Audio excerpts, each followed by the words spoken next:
Hello నమస్తే, నేను మీ నక్క మహేష్ యాదవ్. సో గత కొన్ని రోజుల క్రితం మనము గొర్రెల స్కామ్లో 1000 కోట్ల స్కామ్ జరిగిందనే విషయం మనం మాట్లాడడం జరిగింది. సో ఈరోజు ఒక వార్త అయితే రావడం జరిగింది. ఆ గొర్రెల స్కామ్కి సంబంధించి ఏసీబీ అధికారులు అయితే విచారణ చేయడం జరుగుతుంది. అందులో భాగంగా వాళ్ళకి తెలిసిన విషయాలు ఏంటంటే, బినామీ అకౌంట్లకు గొర్రెల స్కామ్ డబ్బులు తమ నుంచి 130 యూనిట్లు కొన్న విక్రమ్ మొయినుద్దీన్, విక్రమ్ సాగర్ ఈడీ విచారణ అనంతరం బాధిత గొర్రెల కాపర్లు.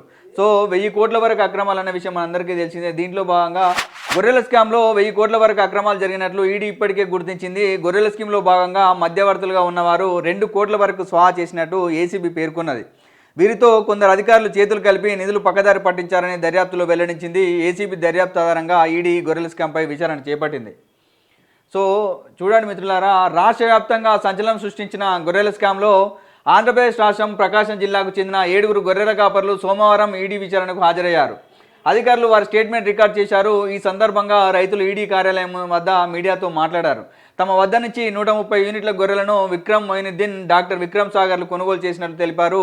డబ్బులు వారి బినామీ అకౌంట్లకు తరలించారని ఆరోపించారు. డబ్బులు ఇవ్వాలని తాము పలుమార్లు హైదరాబాద్కు వచ్చామని, డాక్టర్ విక్రమ్ సాగర్ మాట దాటవేశారని, డబ్బులు అడిగితే బెదిరింపులకు పాల్పడ్డారని పేర్కొన్నారు. స్కామ్ చేసేది వీళ్ళే, మా పైసలు మాకు కావాలని అడిగితే మళ్ళీ బెదిరించలు. ఇక్కడ విషయం ఏంటంటే, ఇవాళ నాయకులు కూడా ఇవాళ యాదవులు నిజాయితీ పరులు, యాదవులు నీతివంతులు అని చెప్పేసి మనకు ఒక ముద్రేసి ఇవాళ స్కాములు మాత్రం ఇవాళ యాదవులపైనే. లేక ఒక స్కీమ్ వస్తే దాన్ని పారదర్శకంగా చేపట్టకుండా మళ్ళీ దీంట్లో కూడా అవినీతి చేస్తే అంతో కొంత గొల్ల కుర్మలకు సంబంధించి కొంత ఆర్థికంగా లాభపడతారేమో అనుకుంటే దాంట్లో 1000 కోట్ల స్కామ్ అంటే ఎన్నో కుటుంబాలకు నష్టం జరిగిన విషయం అయితే మనకు కనిపిస్తోంది.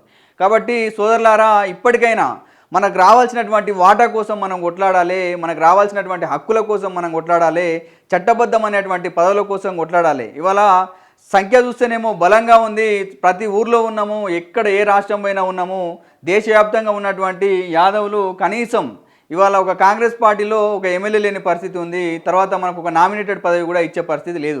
కాబట్టి మనం ఎవరికి వాళ్ళు బతికితే మాత్రం ఖచ్చితంగా మనకి ఇలాంటి నష్టాలు జరుగుతూనే ఉంటాయి. కాబట్టి మనం అందరం కూడా ఇలా యాదవులకు రావాల్సినటువంటి హక్కుల మీద ప్రతి ఒక్కరు కూడా మాట్లాడాల్సినటువంటి అవసరం ఉంది.